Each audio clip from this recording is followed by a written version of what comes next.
What's up, guys? These are a long time coming. This is a project that I've been working on since the day we moved in here, and we finally have it completed. These are Giant Acoustic audio panels for sound absorption, but there's a bit of design to them that goes into more than just sound absorption. One, they're on wheels, so they're movable, and two, as you can see, we have a black and a white one, except they are both black or white as either a light bounce or a light absorber. The point would be to kind of put it in front of wherever you're filming, whether you need light bounce or not, or light absorption, and they're gonna kind of soak up some of those outgoing reflections and soak up some of the reflections coming in. So to put it simply, these are pretty simple, and today we're gonna show you how to build them and how much they cost. Jason here, we're just getting ready to start our framing for our acoustic panel. We just wanted to go over real quick what we're gonna do, how we're breaking this down, to help everyone else out there if you want to build your own. So what we're going to do here is we have a 8-foot tall by 4-foot wide structure is what we're doing, and that's because the acoustic paneling that we're buying to go in here is 2x4. So what we're going to do is we're going to miter our corners here. You don't have to do this, but I want it to be extra sturdy. We're going to have to obviously calculate for that when we make the cuts. But I just want to give you a quick breakdown of how we're going to start this and what we're going to be doing. So we have our 2 full frame for our 8-footers, and then we're going to cut this one down here to be our 4-foot wide to go across. We may end up putting one in the middle as well for additional support. So for some of you, you may know what a miter cut is already. For those of you that do not know, what we're going to do is we're going to take these 2 pieces of wood, and we're actually going to cut 45s like this and like this to where, and I did that wrong, but anyway, you get the idea. We're going to be cutting off part of this, and we're going to be cutting off part of this and joining them together, and it's going to make a strong joint where we're going to then screw from both sides and use wood glue as well to help to get a nice strong bond there. So what we're doing here is, because we have exact dimensions that we have to use and we're not using a butt joint system, we're having to calculate the miters. So what we want to do is to go ahead and line these up to the dimensions that we need for the internals, and we're going to need 4 feet on the inside.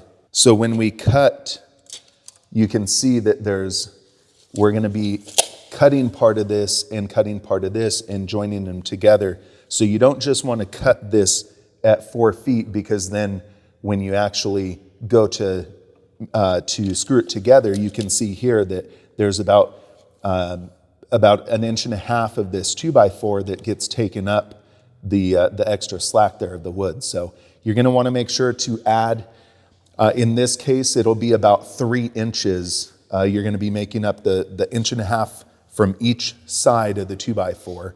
So it's going to be about 3 additional inches that we're going to have to cut this when we do the miters. All right, so here we're going to have to change our miter for the left versus the right cuts, but we're going to start here, and I'm going to adjust this to 45 degrees. You don't have to do this, obviously, if you're skipping the miter step, but this is how we're going to do it with the mitering.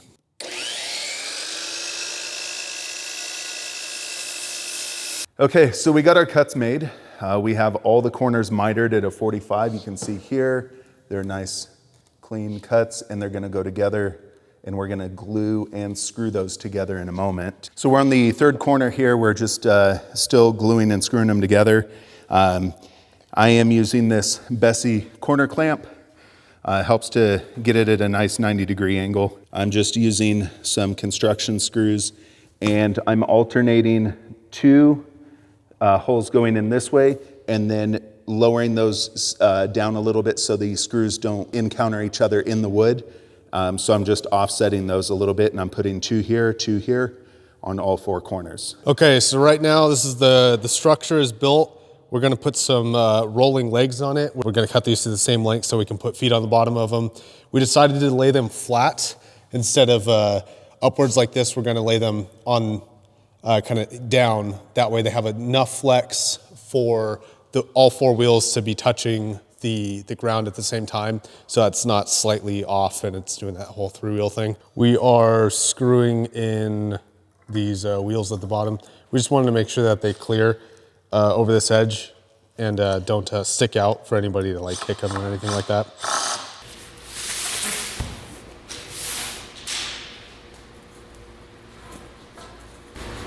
Shit's super firm. I thought it was gonna have a little more flex.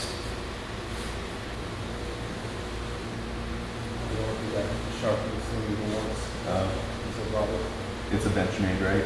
Yeah. So be able to put that in, lift it up, and then put the middle ones.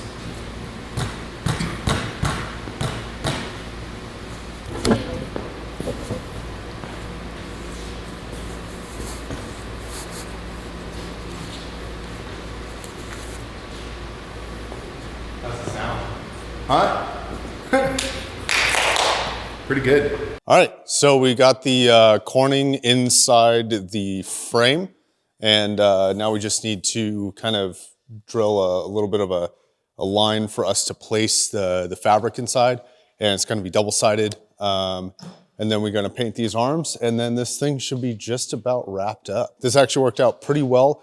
The one problem that we did run into is that each of these is exactly 24 inches, and they were actually cut really precisely, which I'm thankful for. But because we were using 2x4s and we wanted a little bit stronger structural rigidity, the way that we had to cut it, it made it so that we had to take up about 3 inches from the inside of it. So we did have to cut this last piece about 3 inches short. And we actually went a little bit under 3 inches short. That way it would be kind of a tighter fit and it would kind of hold itself in there really well. And we wouldn't be as reliant on the fabric to hold it in. I don't think we've had any major oversights on version 1 that we will need to correct for on version 2. I think overall this is pretty well planned. So here we're just applying 3M Super 77 adhesive to the outside of the fabric along the outside of the frame. For about 12 bucks a can, this stuff functions super well. We couldn't be happier with it. So we built these things to work with bounce and without bounce depending on the side. So that's like a, obviously no bounce, with bounce. They also might call that negative fill. This could be a bounce. So this is with no bounce and no negative fill, just one light, harsh light on the side. Go ahead and turn that to the side. So this is with bounce, it's bounce right there. And then go ahead and flip it. And this is with negative fill. So depending on which scene we need, we can use these just as general acoustic panels to soak up some of the noise in this area. And we'll do a noise test in a second. And we can either use it for negative fill or positive fill, and it should kind of light whatever the subject is with whatever color the lights are without color casting any particular color. So these are going to be super useful. Right now we'll show you what the middle of the room sounds like talking with no acoustic panels, and then he'll put acoustic panels on either side of them, and we'll show you the sound of that. Here's our sound test with no panels nearby. Here's our sound test with the 2 panels. How's it sound where you are? It sounds way better. I mean, without the panels, it was far more echoey. Okay. But Because yeah, where I'm at, it's similar. Right. But I feel like where the mic would be picking up, which is what it's designed to do. Yeah, it definitely does. Way better? Yeah. Cool. So we have completed our panels. They turned out, I don't know. I don't know about you, Josh, but I feel like they turned out even better than we expected them. Yeah, they're super cool. I like them a lot. Visually, they're like, I was expecting just something that would cover the sound. Yeah.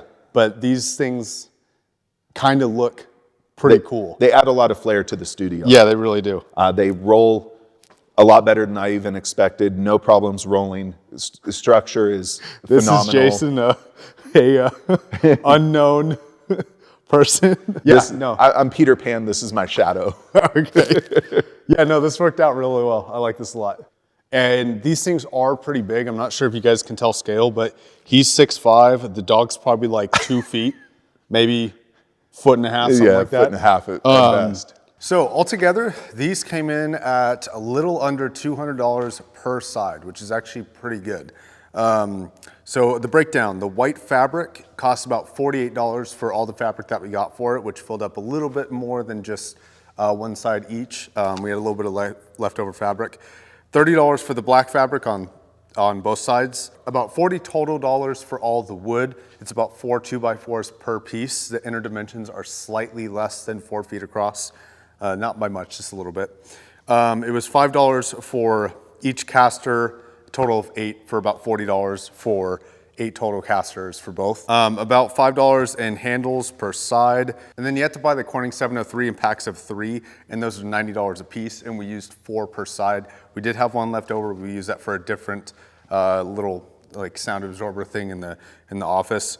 But that was for a total of $270. I actually paid a little bit more. Right now they're $270. They're about $90 a box, but I paid a little bit more when I bought them for I think $110 per box. Altogether, if you buy that stuff today, it's about $383, and then rounded that up to maybe $400 for some glues or screws or staples, whatever you need.